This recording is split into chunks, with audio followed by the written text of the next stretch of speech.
Montana Territory, autumn of 1874, the wind and the rider.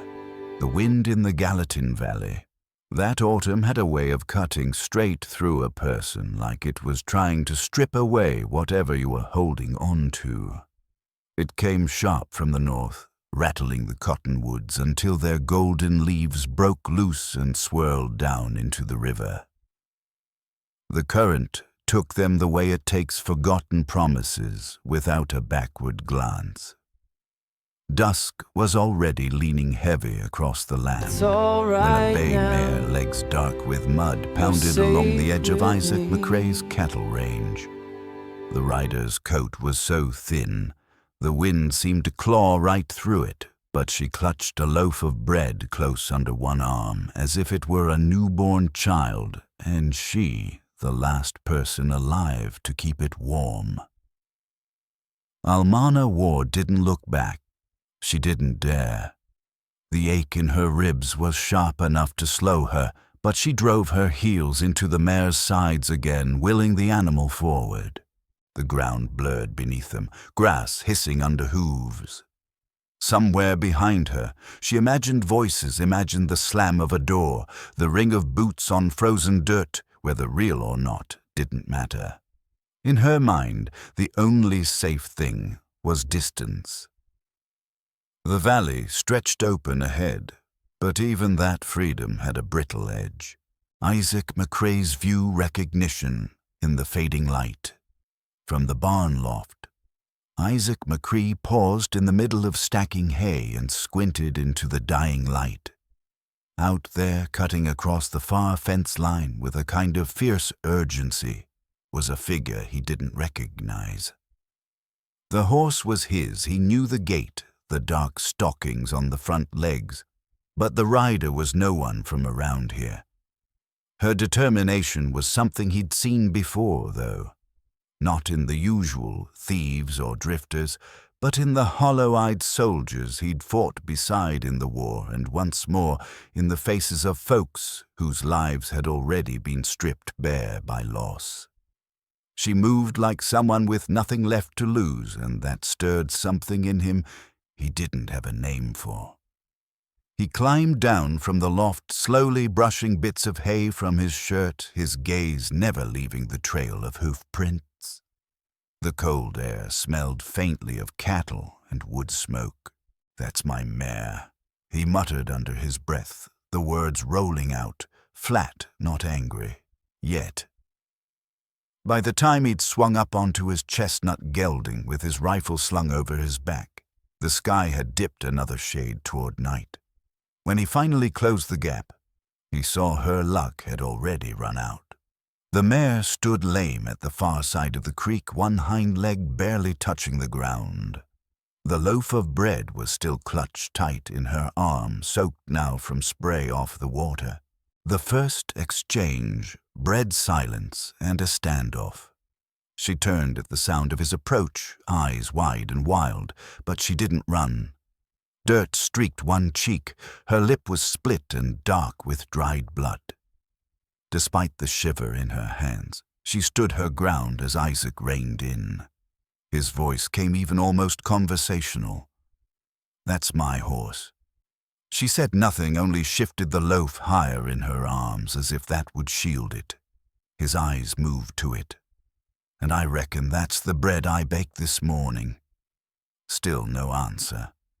The wind caught a loose strand of her hair and whipped it across her face. He saw the faint tremor in her shoulders, the kind that came from more than cold, it was hunger.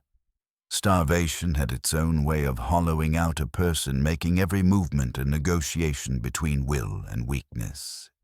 He swung a leg over, dismounted, slow his boots sinking into the damp ground. The rifle stayed on his back. "You plan on shooting me, miss?" he asked. Her reply came hoarse, the words catching. "No gun." He nodded once. "What's your name?"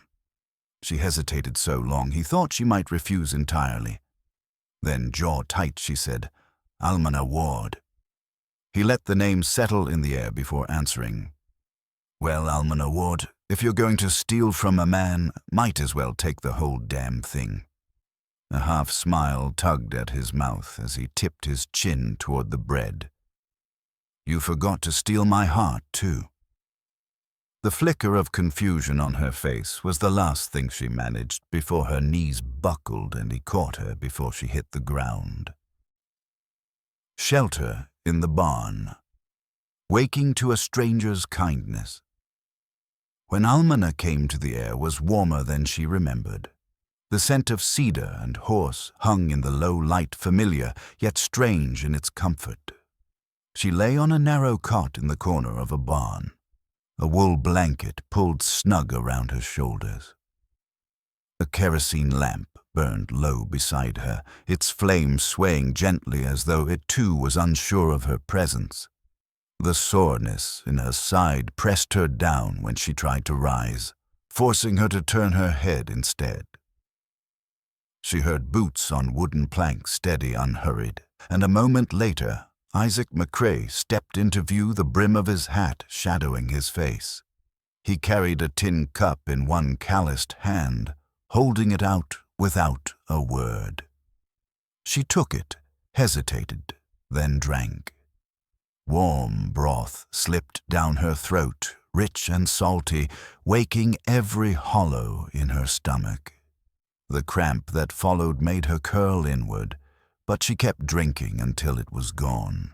I don't need your charity, she said at last, her voice rasping from disuse. His reply came quick, certain. Good. I'm not offering charity, just decency. She looked away, not ready to meet his eyes. He gave her a moment, then asked, You got someone looking for you? She shook her head once low. No one left. He set the cup down, sat across from her elbows on his knees. Then why the stealing? The question seemed to reach past her defiance. She stared at the floorboards, her voice quieter when it came. My brother died last month. Fever.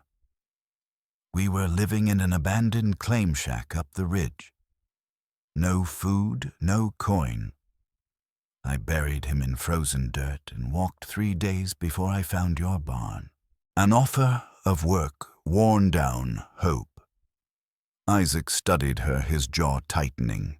The bruises along her wrists, the way she winced every time she drew breath. This was not the profile of a thief. She was someone on the edge of disappearing entirely. I can find you work, he said. Her eyes flicked up to him, suspicion clouding the faint spark that rose there. What kind of work? I have cattle. Winter feed to lay in. The house needs tending. I'll pay fair. She swallowed the movement sharp in the lamplight. I don't want you feeling sorry for me. His answer was simple. I don't. I believe in giving folks a hand when they're down. That's all. He stood, gave her a brief nod, and left her to the warmth of the blanket. By the 3rd day, she was moving better, testing her strength with quiet, steady labor. She mended fence lines, fed chickens, even tried her hand at cooking, burning the biscuits and cursing under her breath in a way that made Isaac laugh for the first time in weeks. He began leaving small things for her, thicker gloves, a scarf, a bar of hard soap. She never said thank you, but each gift vanished into her keeping tucked away like something rare. One night, while fixing the latch on the chicken pen, he asked, You ever been out west before? She shook her head. Born in Missouri, left after the war. Nothing left for me there. You married? She snorted. I've not been that foolish. His grin was quick. Good. I'd hate to be nursing a crush on a married woman. A different kind of proposal, figuring it out together. She froze at that, turning toward him with a look that was half disbelief, half warning. You're not serious. I am, he said without hesitation. You're strong. You don't give up. I admire that. Her lips parted, but no words came. Instead, she glanced down at her work-roughened hands, then back up at him. "I don't know how to be anything anymore," she admitted. "Then we can figure it out together." He answered, his voice softening just enough to bridge the space between them. For the first time since she'd arrived, she smiled small, but there. A week later, she was still there, still working, still moving with that quiet determination. But now she hummed under her breath when sweeping the porch, and she tried the biscuits again this time. Perfect. One evening, Isaac came in from the barn to find her seated at the table mending a tear in one of his shirts. She looked up without hesitation and said, "I was thinking I might stay a little longer, if that's still all right." He crossed the room, knelt beside her chair, and took her hand in his. "You can stay as long as you want," he told her. "This place is only missing one thing now." When she tilted her head, curious, he touched her cheek and said, "You stole my horse, you stole my bread, but you forgot to steal my heart." Her breath caught. "It's yours if you want it," he added. Tears welled before she nodded, and when he kissed her, gentle, certain, she leaned in without fear, settling into winter thread in the buckskin. The first frost came quietly in the night. By morning, the hills lay under a silver hush, each blade of grass edged in ice. Isaac rose before dawn as always, and found Almana already outside, sleeves rolled, breath fogging in the cold. She was splitting kindling with the short-handled axe, her swings precise. "You'll dull the blade if you keep striking the dirt," he called, setting down the milk pail. She didn't pause. "Then sharpen it," he chuckled, passing into the barn. Inside, the cows shifted lazily in the dim light, their breath steaming in the chill. He moved among them with the ease of long habit, but his mind drifted to her, not just her presence, but the way it had started to weave into everything unnoticed, like a hidden stitch pulling two pieces of buckskin together. Later, he found her in the cellar, arranging squash and potatoes by size. "You've got a mind for order," he remarked. "I grew up with a father who drank too much. Order was the only thing that kept the roof on," she replied, not looking up. "You ever think about planting something in spring?" he asked. "Not in years," she said. "I didn't think I'd live to see another spring." He stepped closer. "You will." She looked at him, quiet, unreadable. "I don't know how to plan ahead," she confessed. "You don't have to. We'll build it one day at a time. Music in the cabin. Learning to stay." That night, Isaac pulled a battered fiddle from the trunk beneath his bed. Almana was shelling beans by the hearth, her hands working steady in the firelight. "Didn't take you for a musician," she said as he tuned the strings. "My mother taught me before I could lift a branding iron," he replied. The first notes were low and mournful, filling the cabin like smoke curling into every shadow. She stopped working, listening, her eyes fixed on the dance of the flame. When he finished, he didn't look at her. "You want to try?" She hesitated. "I never learned. You've got steady hands," he encouraged, passing the instrument over with the care of someone offering a relic. Her first attempts squeaked and faltered, but he didn't laugh. "You're not bad," he said. "You're a liar," she countered.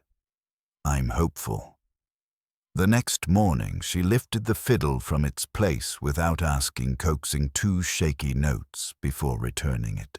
Snow came early, powdering the hills and slowing the chore. One evening, Isaac returned from the north fence with a twisted ankle. She knelt, wrapping his foot with warm cloth, her hands lingering longer than they needed to. "I used to think if I stayed still too long, I'd vanish," she murmured. "Now I'm starting to believe you can stop running and still be a person." His voice was quiet, but sure.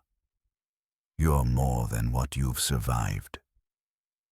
She looked at him for a long moment. Then, teach me how to stay. Morning. Quiet. The sound of something beginning to settle. They didn't speak again that night, but Almana didn't return to the loft to sleep. The cabin's air felt warmer for it, though neither mentioned the change. At first light, Isaac found her in the kitchen sleeves, pushed up frying cornmeal cakes while humming under her breath.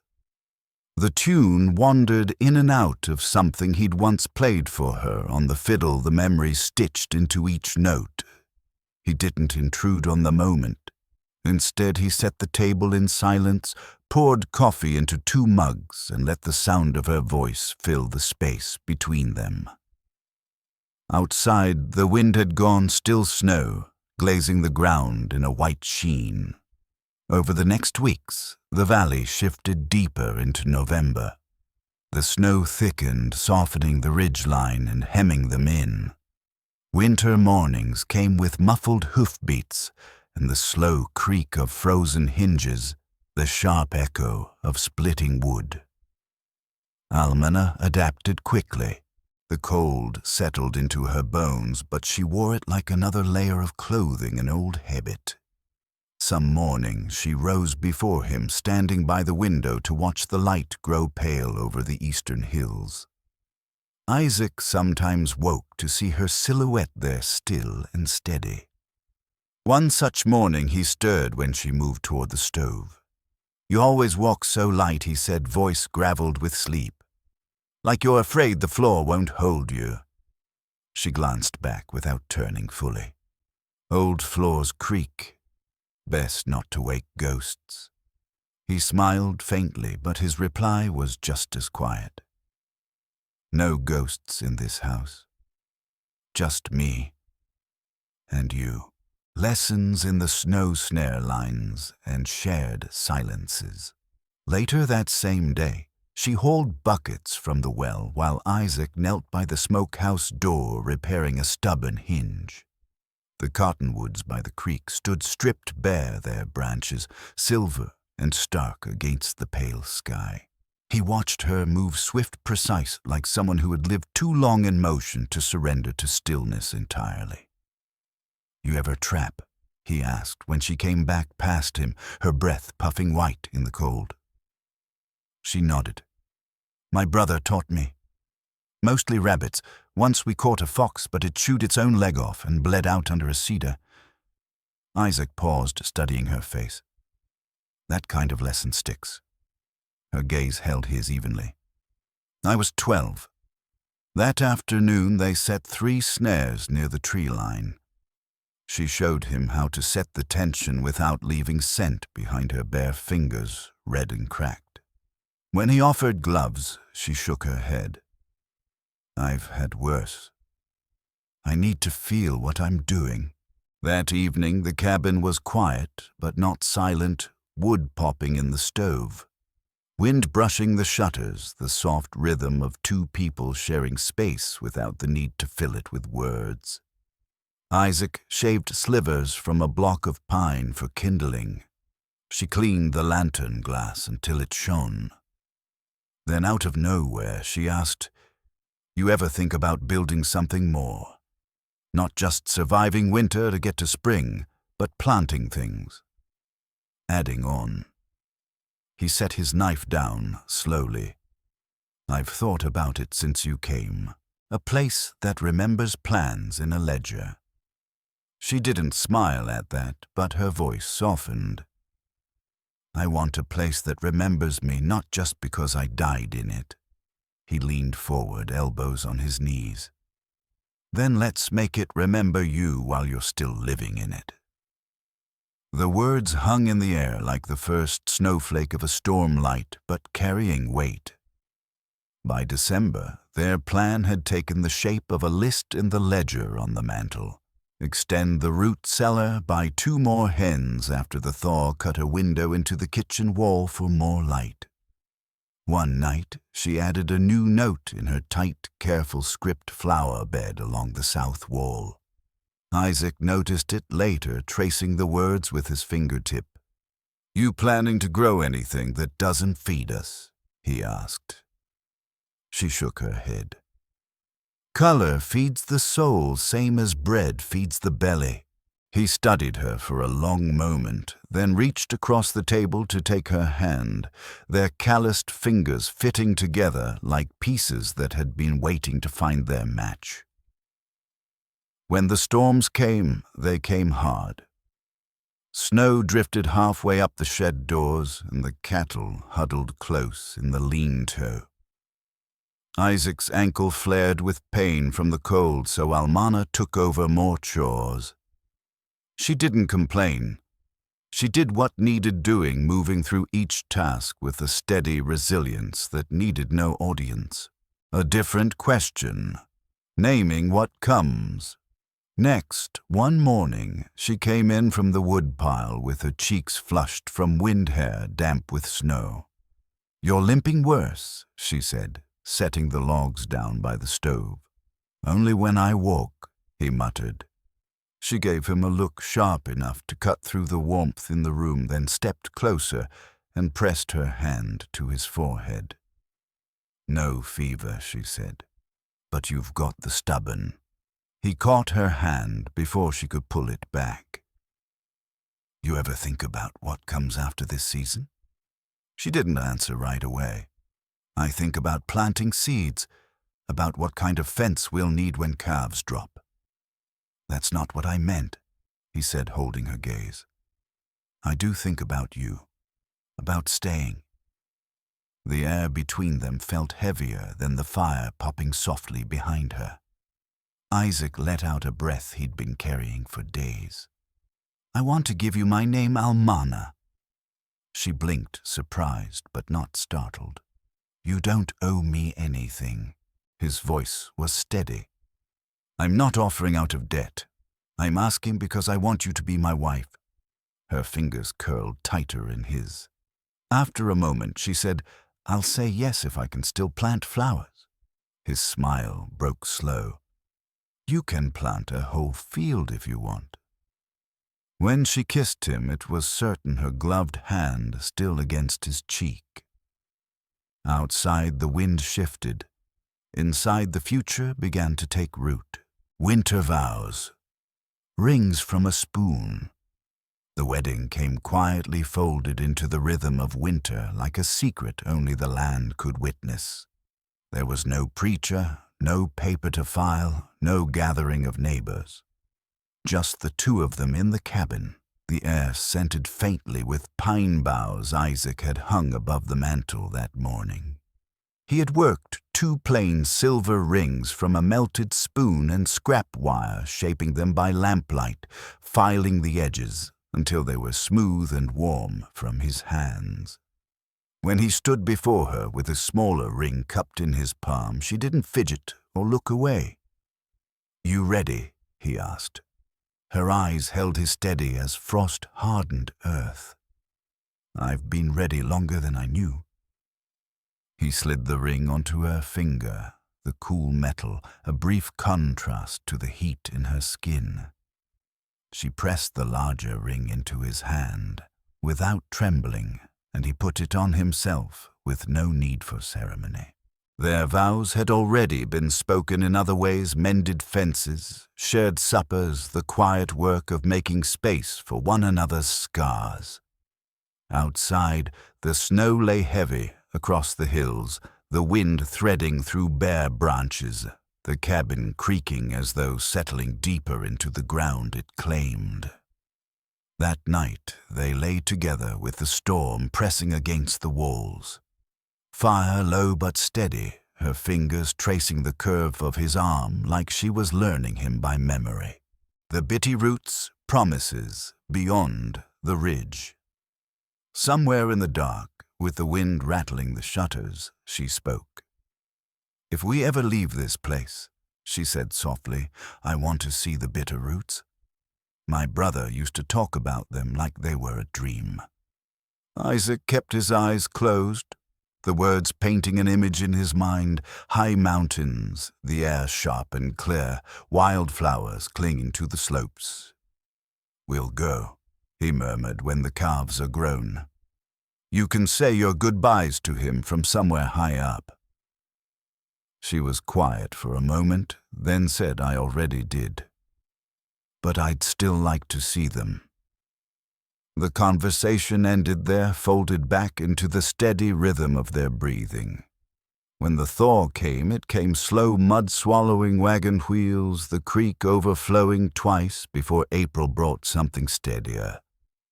Isaac worked the north fence with new wire, while Almana turned over the garden bed with a spade he'd sharpened for her. She planted onions, beans, and along the southern edge, a single row of marigolds. "You never told me your mother's name," she said one evening as they sat on the porch, boots off the air, warming against their ankles. "Esther," he said. "She had hands like yours, always knew what to do with a wound." Almana picked at a splinter along the porch rail. "Mine was Rill, loud, always moving. She wouldn't have lasted a week out here." Isaac smiled faintly. "You think she'd like me? She'd tell you to cut your hair and talk less. But she'd like your steadiness, signs of change. A new life, taking root." In early May, they rode along the ridge to check for bear sign near the calving grounds. Almana carried the rifle across her saddle, her eyes scanning the brush like she'd been born to it. When they stopped to water the horses, she knelt by the stream, cupping cold water to her lips. "I used to dream about places like this," she said, looking out at the land as if it were still too much to take in.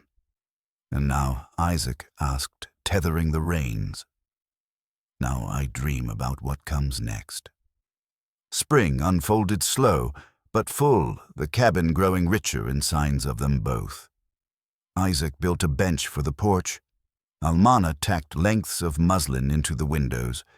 She mended his old coat with blue thread, the only color she had, and told him it looked better that way. One afternoon she came in from the barn, with dirt smudged across her cheek and something unreadable in her eyes. Standing in the doorway for a long moment, she finally said, "I think I might be with child." Isaac stilled, then stepped forward to cup her face in his hands. "Are you afraid?" She shook her head. "I thought I would be, but I'm not." He pressed his forehead to hers. "You won't be alone in it." "I know," she whispered. "That's why I can breathe."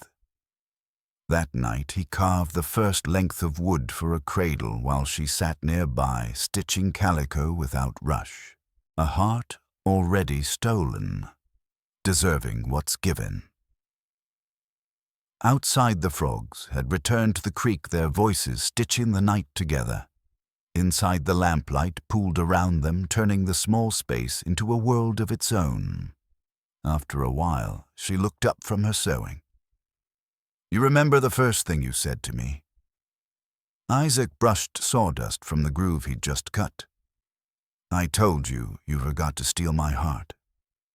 Her gaze held his. "I didn't forget. I just wasn't sure I deserved it." He set the carving knife down and crossed the room, pulling her gently to her feet. "You do," he said, voice firm but warm. Every piece of it. Her palms settled against his chest no longer as a question, but as a promise. "Then I'll carry it with me, always." They stood there, framed by the quiet creak of the cabin and the steady heat of the stove, the scent of pine sap rising from the freshly carved wood.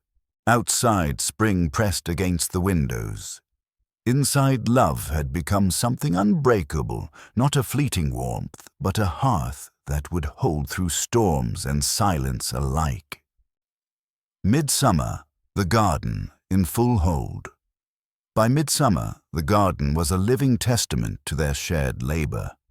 The beans climbed their twine in tidy spirals, Squash leaves spread wide enough to shadow the soil, and the row of marigolds glowed stubborn and bright against the dry wind.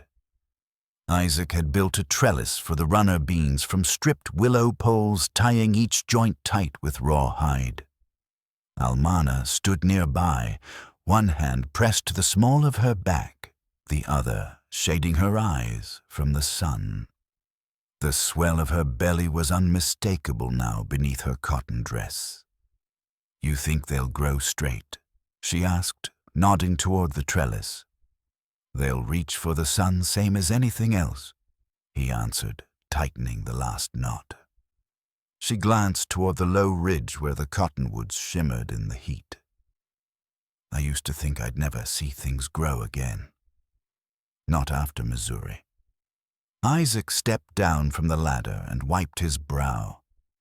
"You never told me what you left behind there, not really." She bent slowly to gather the empty seed sack. "My father's grave in a house with walls so thin you could hear the neighbors argue through them. After the war, men were scarce. Folks started marrying bad matches just to keep from starving. I wasn't willing." He took the sack from her hands.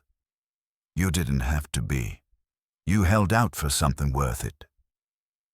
She tilted her head, a faint smile pulling at her mouth. "Did I?" There was no doubt in her voice. "You did," he said, brushing his knuckles along her arm. Lullabies and memories, talking to the stars. That night, Almana sat on the porch while Isaac strung harness leather inside. He heard her humming something low, unfamiliar, and when he stepped out to join her, she didn't stop. "What is that?" he asked, easing down into the rocker beside her. "A lullaby my mother used to sing. I hadn't thought of it in years."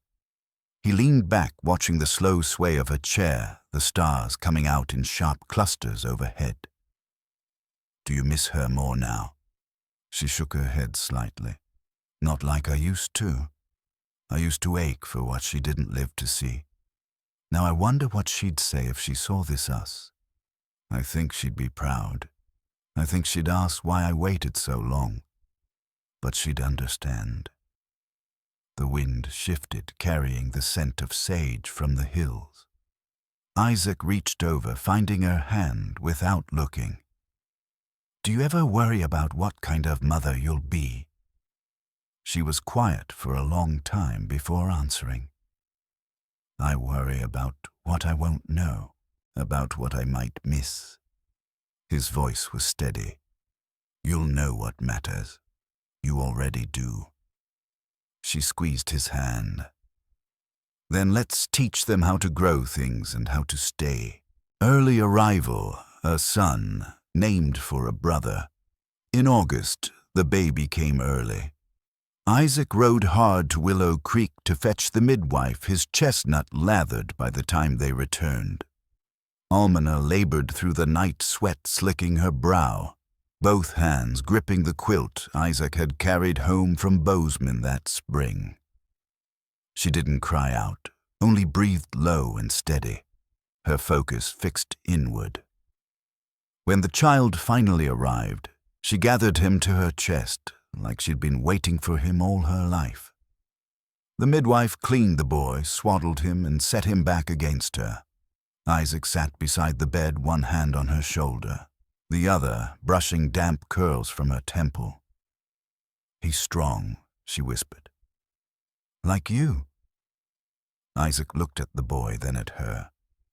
"He's safe like you made us." They named him Caleb after Almana's brother.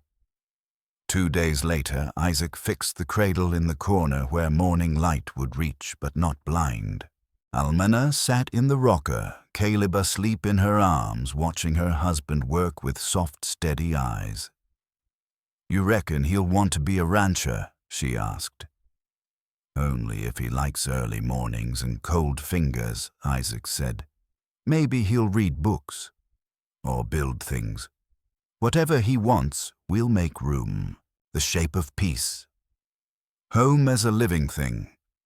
The weeks passed, Caleb growing into himself, fists always in motion, eyes wide at every new sound. Almana took him out to the garden, guiding his tiny fingers along the smooth pods of beans and the rough leaves of squash vines. Isaac carried him to the creek in the evening, pointing out deer tracks and teaching him how to listen to water. One evening, Isaac came in from the field to find Almana asleep in the chair. Caleb curled against her chest, the lantern flickering low. He knelt beside her, brushing her hair back from her face. She stirred. "I didn't mean to fall asleep." "You needed it," he said softly. She looked down at the boy, then back at him. "I never knew peace could feel like this." "It's not just peace," he told her. "It's home."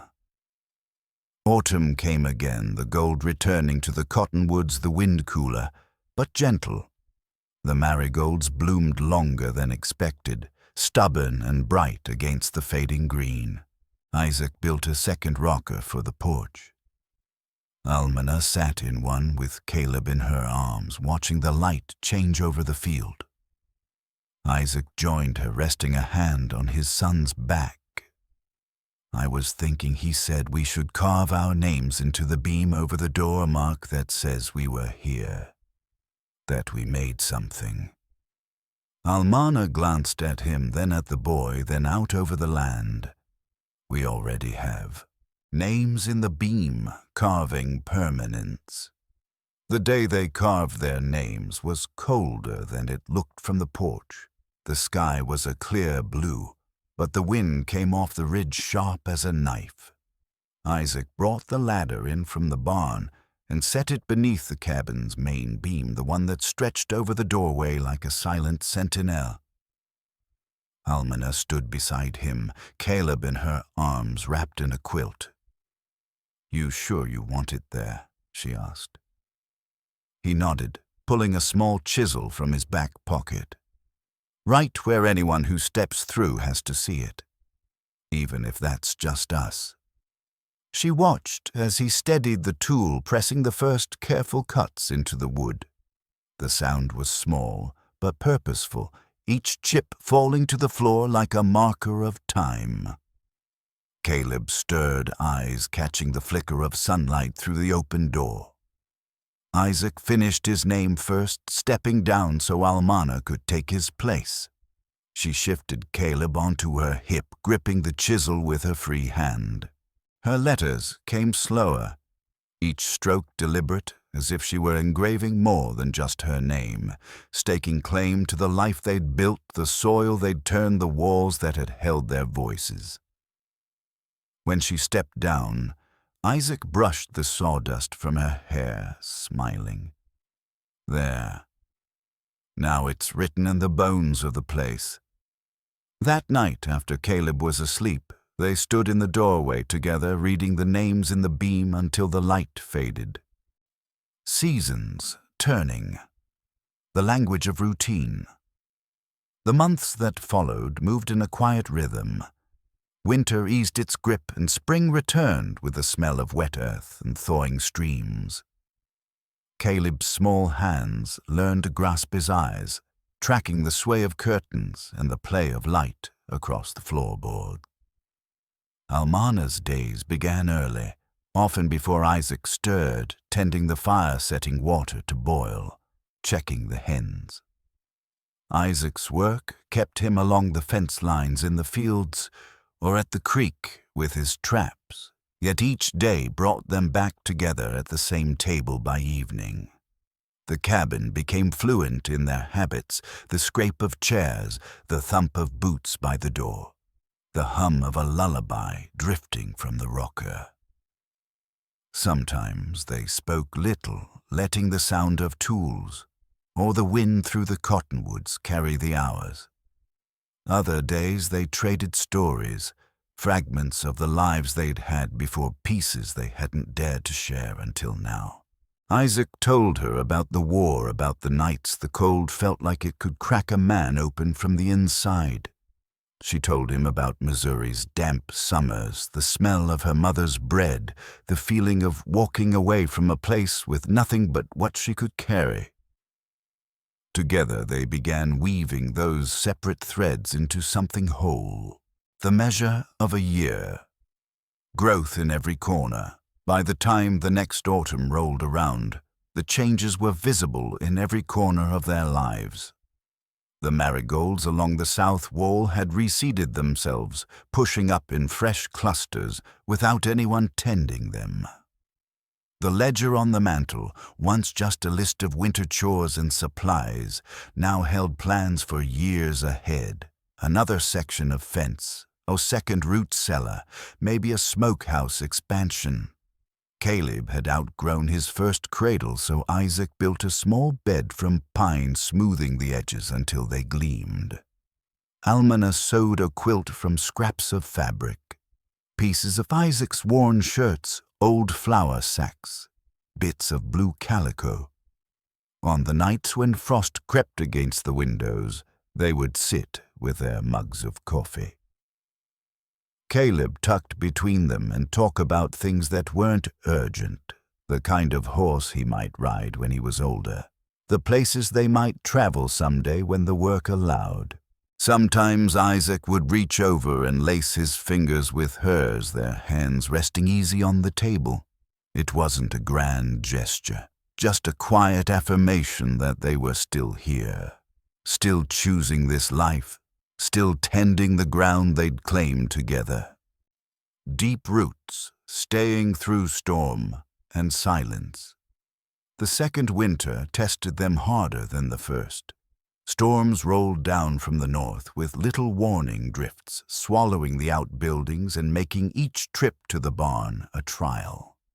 Isaac's ankle flared again, forcing him to spend more time inside, which left Almana to shoulder the heavier chores.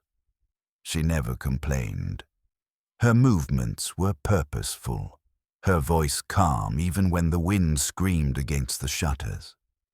Some nights, when the fire was low and the storm rattled the roof, they would sit in the rocker together, Caleb asleep in her arms, Isaac's hand resting on her knee.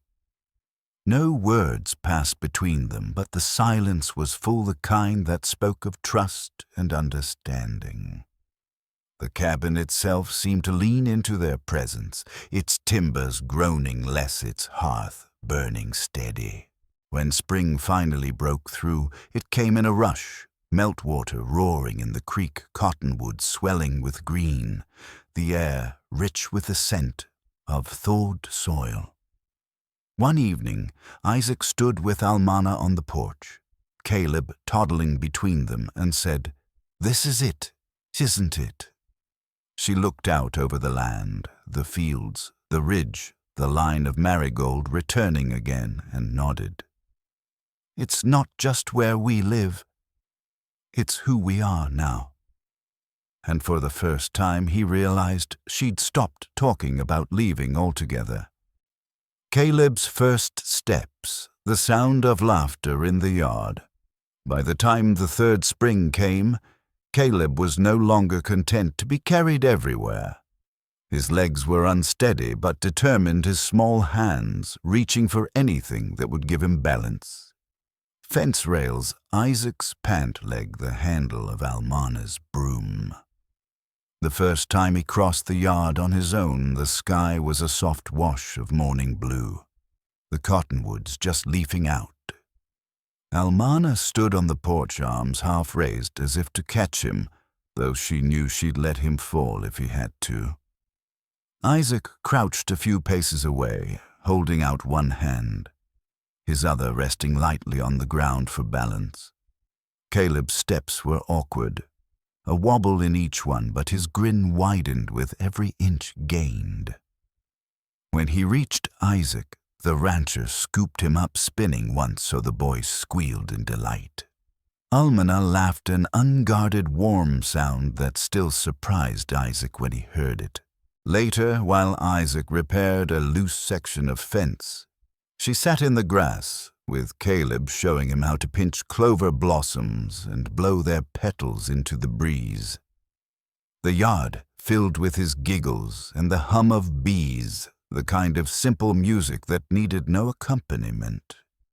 Isaac paused in his work just to listen, storing the sound somewhere deep. A field in bloom, more than survival. Summer came in strong that year, the fields greener than Isaac could remember. The beans climbed faster than expected, squash blossoms opening wide under the hot sun. Almana's marigolds had spread into a thick ribbon of gold and rust along the south wall, their scent rising warm in the afternoons. "It looks like a place that's been here 100 years, she said one evening, standing with Caleb on her hip as they watched Isaac tie the last section of wire on the north fence. "Maybe it will be," he answered, glancing back at her. She shifted Caleb's weight and smiled. "If we keep tending it." That night, after Caleb was asleep, they sat on the porch with their mugs of coffee, the stars sharp overhead. Almana leaned against him, her head on his shoulder. "When I first came here, I thought it was just a stop along the way," she said quietly. Now he could feel her smile against his shirt. "Now I can't imagine leaving." Isaac set his mug down, wrapped an arm around her, and pulled her closer. They didn't speak again, letting the night settle around them like a blanket, the land breathing steady beneath their feet, teaching the land lessons for a son. As Caleb grew, Isaac began showing him the rhythms of the ranch, not as chores, but as the language of the land. He taught him how to read the sky for weather, how to tell by the cattle's restlessness if a storm was coming. Almana added her own lessons: how to plant seeds in straight rows, how to water without washing the soil away, how to treat tools like friends you mean to keep for a lifetime. Some days Caleb trailed behind Isaac with a stick, mimicking his father's gait. Other days he stayed in the garden with Almana, his small fingers patting dirt into place around bean seedlings. One evening, Isaac came in from the barn to find mother and son bent over the marigold bed, Caleb carefully placing a single bloom into a shallow jar of water. "He said it's for the table," Almana explained, her voice touched with pride. Isaac ruffled the boy's hair, seeing in him the beginnings of something more than inheritance, a bond to this place, this life that would outlast both of them. Later, as the three of them shared supper, Isaac thought of the names carved into the beam and understood that the carving had been just the beginning. The life they built, lasting through storm and silence. Autumn came again, the cottonwoods burning gold before shedding their leaves. The garden faded back into the earth, but the marigolds bloomed stubbornly until the first frost. One crisp evening, Almana sat in her rocker with Caleb, now a sturdy 3-year-old, nestled against her side. Isaac joined them, lowering himself into the second rocker he'd built years before. The air was sharp, but not biting the stars, already pricking the dark sky. Isaac looked at them, his wife, his son, and then out over the land they had made their own. "I used to think survival was the only kind of victory," he said quietly. "But this is more." Almana's eyes met his steady and certain. "It's everything," she replied. Caleb stirred, half asleep, and Almana adjusted the quilt around him. They rocked in unison, the sound of the chairs soft against the porch boards, the night around them calm. Inside, the beam above the door still bore their names. Outside, the land waited for another season's work. And between the two, in that steady place they had built together, they stayed rooted, deep, ready for whatever came next. All right, here's the final epilogue, written in the same cinematic, steady tone to close the expanded story with a lasting emotional resonance. Epilogue. The mark of a life. Well lived. Years later, The beam above the door still held their names, the edges of each letter worn smooth by time and the changing air. The marigolds came back each summer without fail, no matter how hard the winters pressed against them. Caleb had long since traded his small pine bed for a loft of his own, his boots carrying him from fence line to garden with the easy confidence of someone who'd never known the world without this land beneath his feet. Isaac's hair had gone silver at the temples. Almana's hands bore the fine lines of years spent shaping and tending, but their movements still matched the rhythm of the place. The cabin had grown in quiet ways, a second window for more light, a larger table for the friends and neighbors who had found their way into their lives over the seasons. Still much remained as it had been on the first days, the way the wind curled around the ridge at dusk. The soft creak of the porch under rocking chairs, the scent of wood smoke threading through the air. On autumn evenings they still sat outside, side by side, watching the cottonwoods release their gold into the wind. Caleb, now taller than both of them, would sometimes join, leaning against the porch rail with a mug of coffee like his father. They talked less than outsiders might expect. The silences were not empty, but full of seasons survived, of harvests gathered, of 1,000 quiet moments that had become the measure of their life. Almana often thought back to the day she rode into the valley ribs, aching, a stolen loaf clutched in her arms, her future no larger than the next hour. She remembered the man who'd caught her before she fell, who'd offered not charity but decency, and how piece by piece she had learned to stay. She never spoke of those memories to anyone but Isaac, and even then only when the fire was low and the night felt close. Isaac, for his part, knew the land had changed him as much as it had sustained them. In Almana's stubborn will, in her careful planting, in her quiet strength, he had found more than a partner. He had found the missing piece of himself he hadn't known to look for, and in the boy they'd raised, he saw the proof that what they'd built would last beyond them. One evening, as the first frost traced silver along the grass, Almana reached over in the rocking chair, her hand finding Isaac's without looking. "We made a life," she said softly. He gave her hand a gentle squeeze. "We did, and it's ours." The wind whispered through the marigolds, the stars spread wide overhead, and the cabin stood solid against the coming winter. Its beam marked its hearth, warm its story, rooted deep in the soil of the Gallatin Valley. And in that stillness they knew they had not just survived, they had lived.